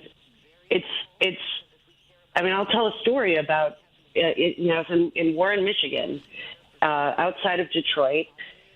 600 people came to a town hall meeting for 2.5 hours, packed room, and number one wanted to know exactly what they could do. They're like, we are trying to meet with our representative. He is not holding town halls. He is not taking our phone calls. And they keep organizing. And so, and the stories of folks that came to that event to tell their stories and to get engaged in this fight. There's a woman who runs a food bank that serves veterans and seniors who is standing to lose millions of dollars. And other members that were in the crowd were like, okay, how do we help? How can we help? Let's make sure that we're all bringing 5 more people to the next event, and we're going to continue to show up at our representative's office, and we're going to continue to demand that they represent us. And then there was a woman in the crowd who came to the microphone and said, I was a Donald Trump voter, and I've been lied to. And voting for him was the worst decision I've ever made. And she was in tears. And members of the crowd yelled back, it's okay, we love you, and we can do this together. And that is hopeful, that we can get beyond our partisan politics that pit us against each other while the billionaires run away with our tax dollars. They want us to hate each other. They want to pit us against each other. And sit back. Sorry. Say and sit back and watch the folks fight amongst themselves while they're walking away with all of our treasure. And I got to say this to you, and you said it was a corny story. It was not corny at all. I think so. This past Saturday, we had the 20-year anniversary of WCPT here in Chicago, and one of the things that was really cool, to your point, Mayor Brandon Johnson said that all the disagreements and all the different directions that people are going, he said the thing that we as progressive liberal Democrats have to do or be willing to do is recapture the narrative around our humanity. And so he leaned into that, and I, kind of followed his lead. That is a thing that we get to recapture. We don't have to let that get kicked out the door, is our humanity. And what you described in terms of this woman that stood up and said what she said, I'm sure it was probably very moving for lots of people. Maybe there were others that were there that did the same thing that didn't speak up, but the fact that the crowd was able to get behind her, that's the thing that I've been talking so much about. That's why having you on, who you're on the ground, seeing these things, talking with people on a topic that's critically important, and that's taxes. At the same time, you're merging that with sort of this, we can take this stuff back. We can take these things back if we fight. First of all, believe that we can, and then secondly, fight hard enough to do it. And so I don't think your story is corny at all. I think it's spot on with one of the things that we have to do, which is, as Mayor Johnson said, we have to recapture and take back the narrative on humanity. People are hungry to be in relationship with one another. That's the other experience. They want to do something powerful.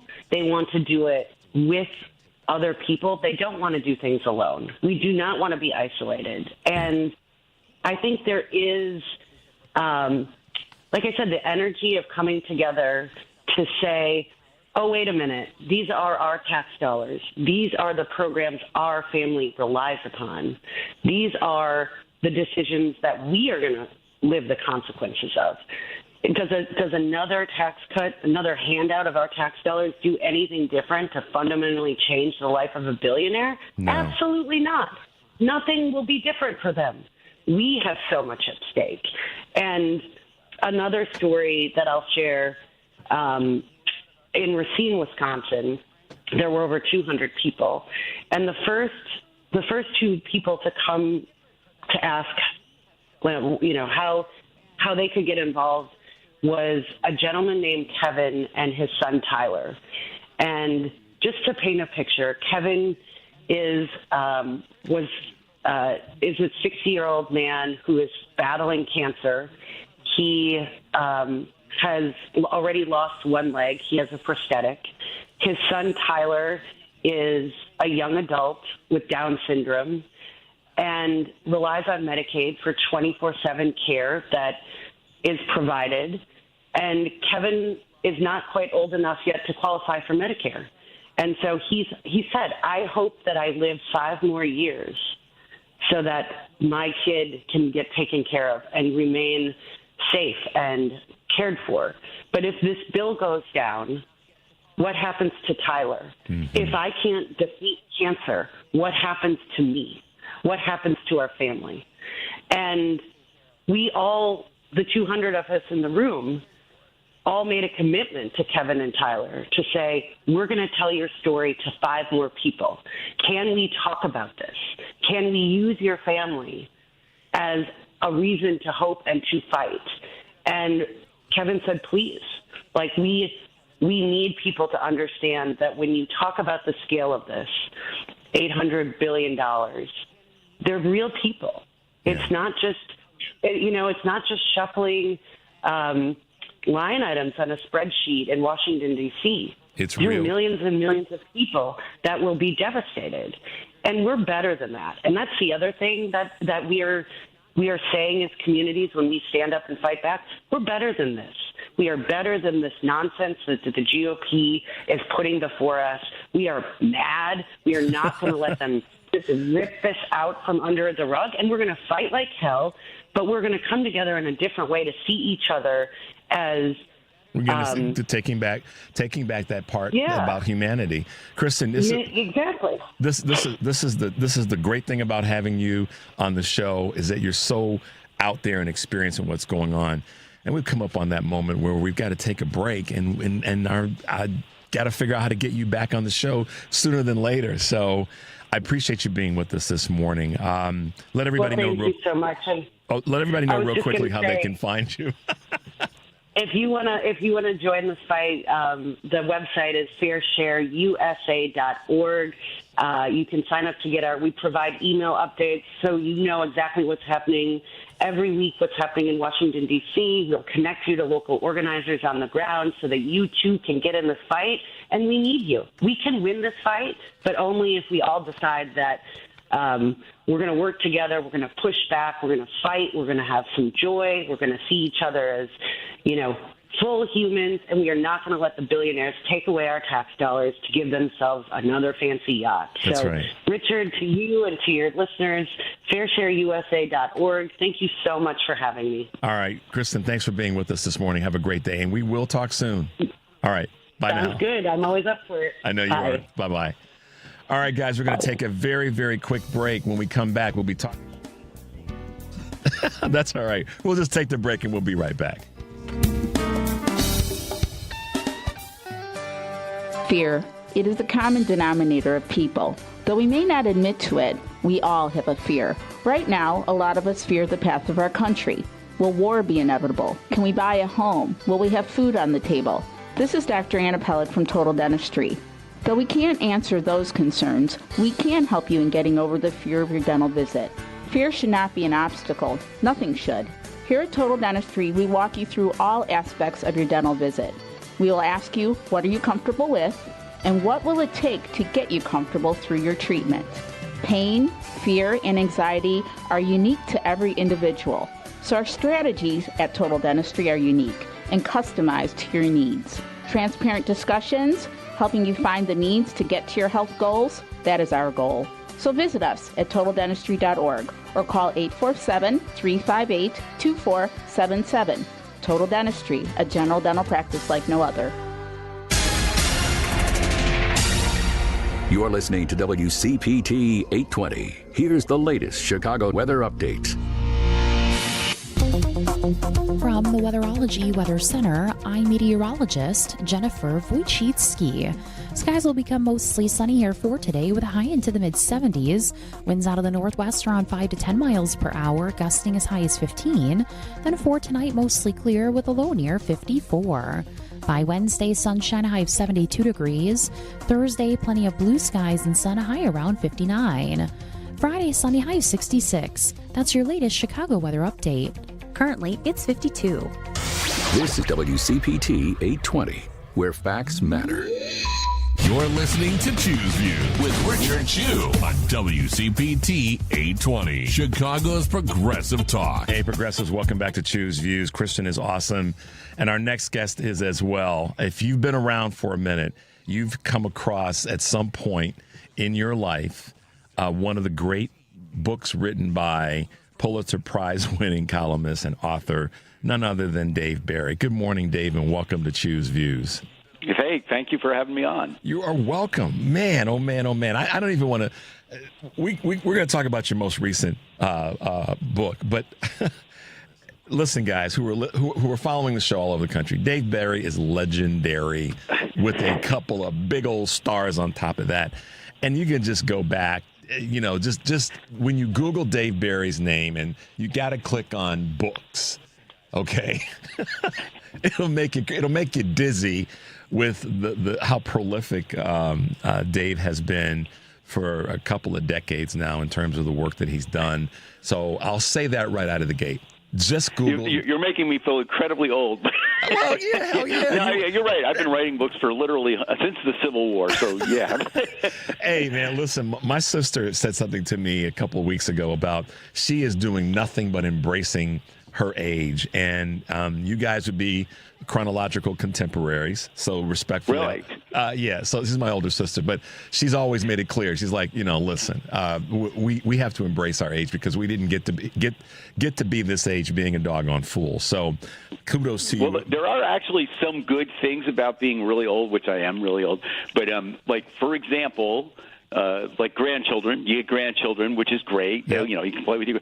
The bad thing about grandchildren is that they want to play with you. I have two grandsons, and they don't play, but they want to play on the floor, you know. And when I'm 77 years old. When you're 77 years old, the floor is like in North Korea. I mean, you do not go there on the spur of the moment. You know, no.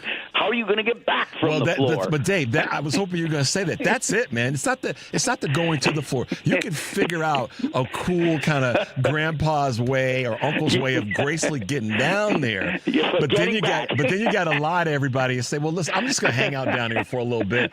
And y'all go ahead and go to the grocery store. I'm going to actually sleep here on the floor with the Legos tonight. That's it, right? You know, you need somebody to come along, like maybe two people to come along and help you back up to your feet again. Or you need everybody to leave the house so you can crawl over to the couch and get up. So, Dave, I'm going to put this out here. I'm being very solicitous right now.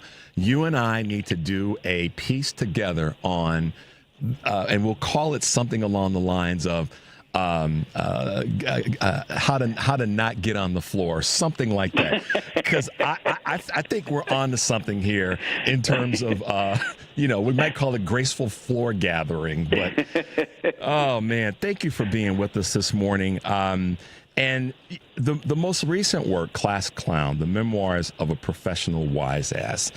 Take us through it and what drove you to say it's time to write this particular book. Well, we've been talking about, like, I'm getting old. I'm 77, so and I've had a long kind of I thought I had an interesting life. You know, I've done a lot of stuff over the years because I've never had it's been 50. I haven't had a real job in forever. I've been writing humor. But I did get a little nervous when I started to write this because, like, you think when you're writing a memoir, you think like what I'm used to writing is jokes. All right, jokes. You assume the jokes will entertain people, but when you're writing a memoir, it's like you're talking about yourself. You know, and I mean really that interested. And when I started to write this memoir, the big memoir that was out at the time was Barbra Streisand, and like she wrote this 970-page book, and it's like full of like she knew everybody, she worked with everybody, she was all over Hollywood, and like at one point she writes in the book that she was having. I was having a conversation with Warren Beatty, and after I hung up, I thought, did I sleep with Warren? I don't remember. And I'm thinking, like, I can't compete with that. You know, like, I know she can't even remember if she slept with Warren Beatty. I know for a fact that I have never slept with Warren Beatty. I'm putting that out on the air right now. So that's how boring my life has been. But anyway, that was kind of like. But then I decided to just go with it and you know, like write about how I got into writing, which was because I really didn't have any other useful skills, and then, you know, talk about how I managed to get a career writing, you know, kind of like useless information to entertain people for several decades, which is what happened. That worked out. Well, the American Writers Museum has really been instrumental and a big part of your work, and really been a big part of, in many ways, how you've been a leader and sort of mission-oriented to make sure that writers had, for lack of better words, a home. Talk a little bit about that, if you can. I have no idea what you're talking about. I'm quite serious. Well, I think with regard to the American, I'm sorry, when I said American Writers Museum, I'm speaking of in terms of the American Prophets. I apologize for that. Your work has been noted, and I guess this is probably why I go in that direction, has been noted for or part of some of the program series, and of course part of where this is what's the word I want to use, being featured when it comes to The Class Clown and the most recent writings. So, I'm sorry. You're talking about the okay. Forgive me. I'm about to embark on a book tour. Like, I'm going all over it, and that's one of the places I'll be. I'd be scared there for a minute. I think, am I involved in an organization that I don't know anything about? Could be. I was about to put that on Age Day, but I'll save you from yourself. Yeah, no. Yeah, that's you have like this part of your life when you suddenly you can't remember anything. But I'm going to be talking out there when I'm in Chicago at yes. God, do I sound as old as I feel like I'm sounding? But well, anyway, no, but this is one of the beauties of how writers like you have been so. I think the word effective is what I'll use in inspiring more people to write, and a lot of it has come out of. When you are on a book tour or when you're on a writer's tour, you get a chance to pop into communities that maybe don't know you personally or you're writing personally, but they get a chance to meet and chat with you about some of the work that you've done. And that's part of what this tour is going to represent, of which is going to make its way through Chicago. So and yeah, that's the thing. When you go on a book tour, that's what you do. You go out and you talk to groups of people, presumably who came to hear you talk. But that wonderful, well, not wonderful, but one of the things about going on book tours, you never really know if there's going to be anybody there. Like in my early days when I started out, like we're talking in the 80s. I did a book tour. I happened to get on the Johnny Carson show back when that was a big deal, and it was kind of a miracle. I was nobody. Nobody ever heard of me, and this woman saw my book, and I ended up on the Johnny. It was great. It was wonderful, and I'm thinking like, now I'm a star. I've been on the Johnny Carson show, and it was great. He was wonderful and everything. So anyway. A couple of weeks later, I get this call from this couple. They have a hardware store on Cape Cod. And they said, we saw you on the Johnny Carson show. And the reason they thought it was exciting was the book I had written that I was on Carson about was called The Taming of the Screw, and it was this parody of do-it-yourself manuals. It was like, do-it-yourself manual full of terrible, terrible ideas, like shoot your toilet if it gives you a problem. Anyway, so this hardware store owners, they say, you know what? It was great. You were so funny on Johnny Carson, and your book is about home repair, and we have a hardware store in Cape Cod, and we think you should come here and sell your books, and it's going to be great. And so I think, like, well, I was young and stupid, and I thought, well, okay, I guess that's how it works. So I lived in the Philadelphia area at the time. I drive to Cape Cod over the weekend at my own expense, and this couple has this book signing set up. They put a little sign in the window, meet the author, and they order like 100 of my books, and I go into this hardware store on a Saturday, and they had me there for 4 hours. How many people do you think came into the hardware store looking to buy my humor book? 5? Good guess. Very good guess. I think over the course of 4 hours, I think I sold around 5 books, at least 4 of which were bought by the people who had owned the hardware store, because nobody. So every time anytime somebody would come in, to buy hardware, because that's really why people go to hardware stores. This couple would drag the person over to me where I'm sitting with my huge pile of books. And this guy was on Carson. He's really funny. His book, and then they would try to edge away because they didn't want. So anyway, I guess my point I'm trying to make here is everywhere you go, you never really know what you're gonna find as an author. It's part of the fun and part of the terror of going out on a book tour. You do not know, and sometimes big name authors will show up at an event and almost nobody is there. It's a different kind of vibe. All this is a long way of saying that I am looking forward to coming to Chicago, but I had no idea when you brought it up where I was going in Chicago. Well, that you get a pass on that, given that you're going to be on a book tour, and your own self-incrimination of your age. We'll let you have a little bit of a pass on that. But I gotta rewind a little bit and go back to the writing of the most recent work, Class Clown. We're going to take a quick break. When we come back, give you a moment to catch your breath. I want to talk about some of the comments that you made in there about Sputnik. The number is 773-763-9278. We're talking with author Dave Barry. We'll be right back.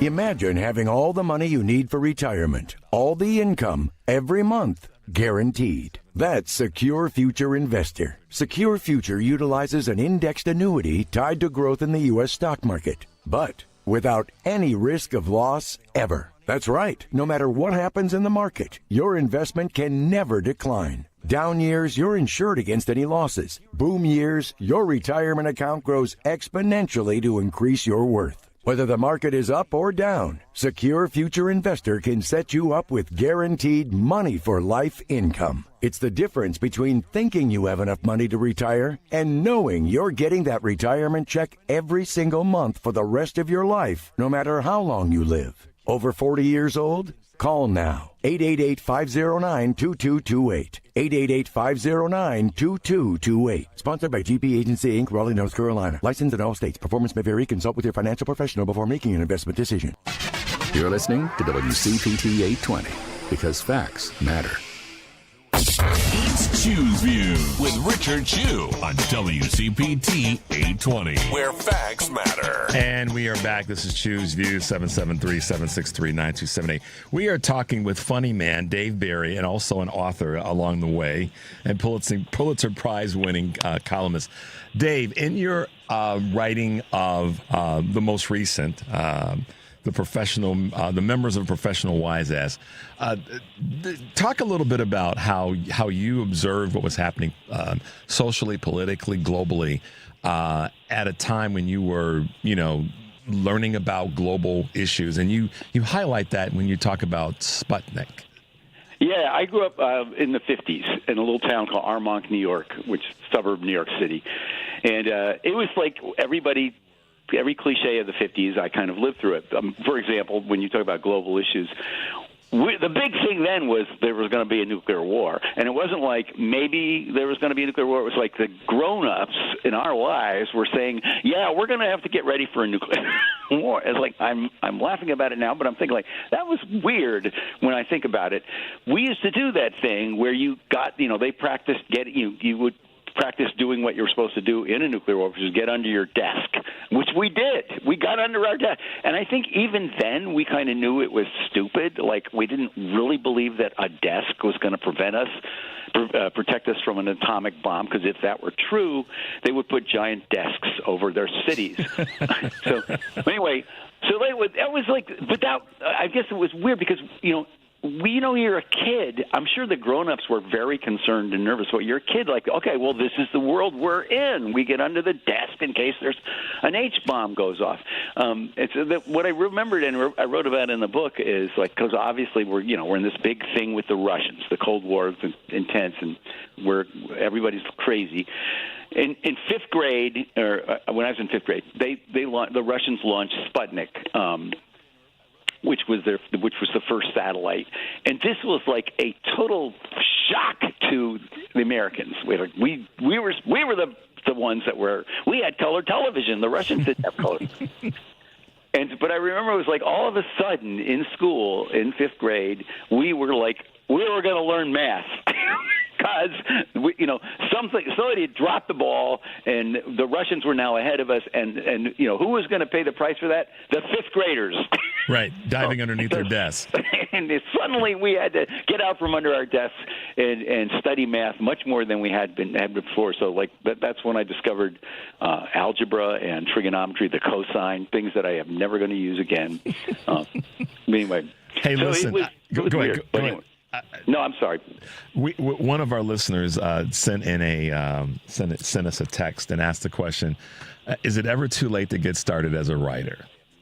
No, it isn't. But it's like if you're not now writing, probably you're never gonna. It's like not something you just suddenly pick up.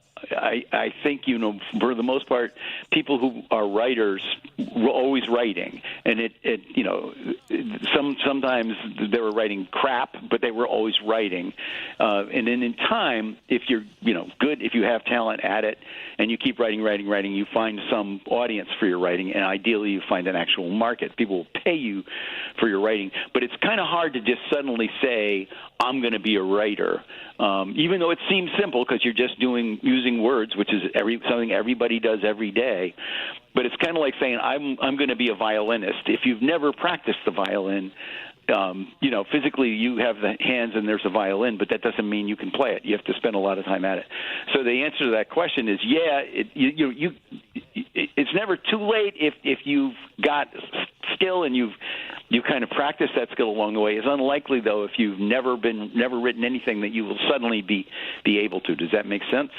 I think so. I think it's it may be also part of the answer could be if you plan on being a writer, start now and know that your ramp. And I think a lot of times that question comes out of, again, it's an age-driven question. Someone maybe has always wanted to write, they didn't for whatever reasons, but you're kind of saying start, and then the expectations may have to be modulated a little bit with time. That's exactly right. And you shouldn't expect sudden success at writing. You should practice it a lot. Read a lot, write a lot, and also you should have a side job to support yourself. But you should think. This is going to sound crass, maybe, but I mean it. It's voiced sincerely. You also should think about the market for your writing. It can be very self-indulgent. I want to write because I have this to say and that to say and that to say. The question is, does anybody want to hear what you have to say? Pay some attention to what people are reading, what people are paying money to buy, to read. Mm-hmm. And think, can I do that? Do I want to do that? Rather than just, I have this great voice. I mean, there are writers who just never worried about it, and they just had a brilliant voice, and the world fell in love with them. But there are also an awful lot of people who write stuff that nobody wants to read because it's just not that interesting to other people. So always think about readers when you're writing, which seems like a weird thing to say, but in my experience, a lot of people who want to write don't really think about that.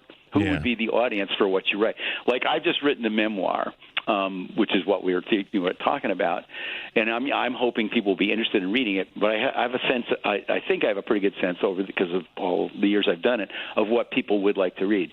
But a lot of people think they want to write memoirs, and they go, I've had an interesting life. I want to write a memoir. But the question is, does anyone else care?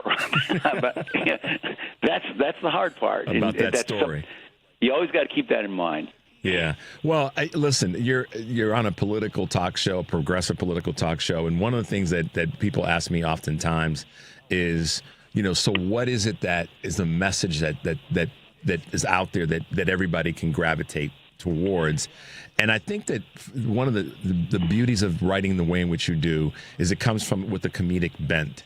And I think there's comedy in everything that happens in our society, or there certainly could be comedy, or certain amounts of humor might be a better word in everything that happens today. As an observer of stuff that's going on, do you use comedy as a way to kind of bring the temperature down in this crazy political time that we're in? Yes, I do. I mean, I deliberately avoid politics most of the time in my writing, and people thank me for that because people need to laugh. I mean, people really, really, really need to laugh, and it's hard, especially now for a lot of people to see humor. I mean, a lot of people are in despair. But I hope I don't sound like a Pollyanna, and I hope I don't think I'm dismissing people's problems. I know there are serious problems going on right now, and people are really upset. But it's going to be okay.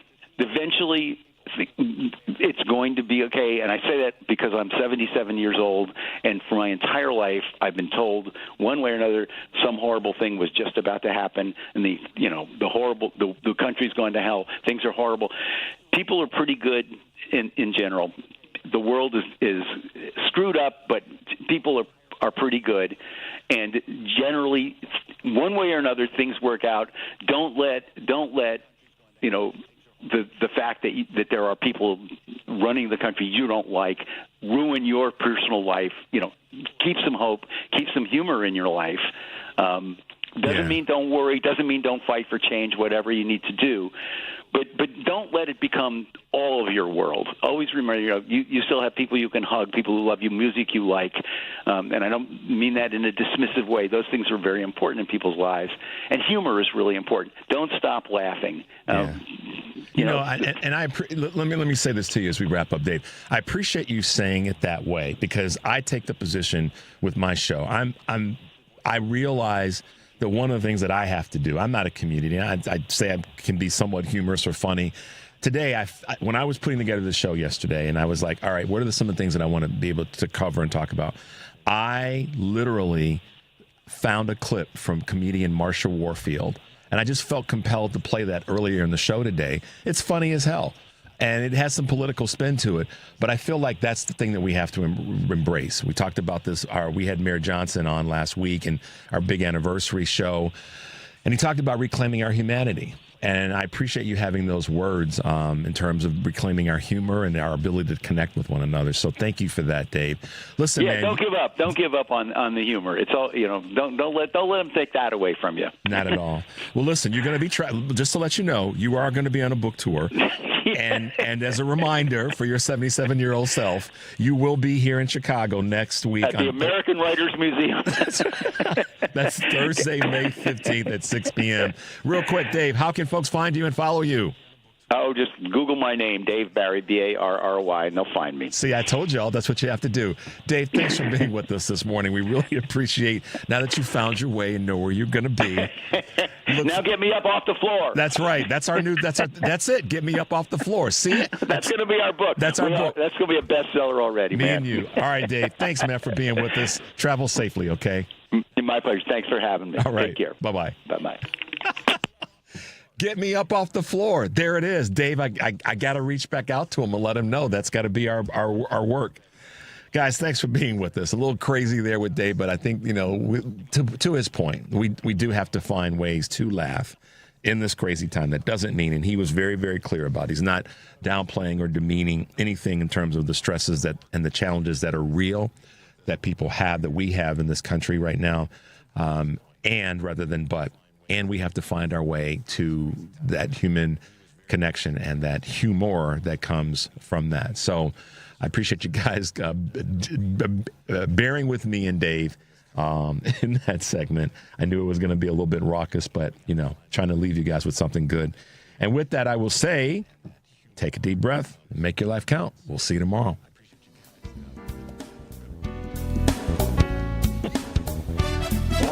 That got a little bit crazy, but that's all right.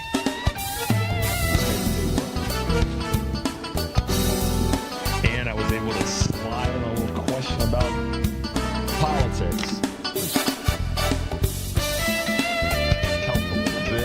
Hey, looking for a winning team on a winning station? You found it right here on WCPT 820 AM. Join the marvelous one, Dan Marver, the palacious one, Paul Shivari, Sports on the Couches, Mike Mercado, and yours truly, Devin Tingle, every Sunday at 9 p.m. for the Sports Cubicle, where the inmates run the asylum, and the boss, well, they yell at us on Monday morning because we're working overtime. Looking for your late night dose of sports talk radio? We're here. Join us on the Sports Cubicle Sunday nights at 9 p.m. WCPT 20th Anniversary Replay 2015. Our happy ending this week is the number of callers, and I appreciate everybody calling in. Even the ones we politically disagree with. That's the great thing is that we actually managed to have a conversation. That guy said he listens all the time. Yeah, absolutely. We can disagree as gentlemanly. I think that's the essence. That's what we appreciate about this country is we have a peaceful transfer of power that we take for granted every 4 years. We may not always like it. We may have an issue with the Supreme Court giving it away occasionally. But it's a big difference than people, that basically change governments through a coup and a hanging every 10 years. So count your blessings on one end. Yeah, we have a lot of wrangling and. It's kind of like why I watch The Bachelor sometimes. You know what I mean? It's just like, oh my God, this drives me crazy. I'm sure that's why that guy listens. Exactly.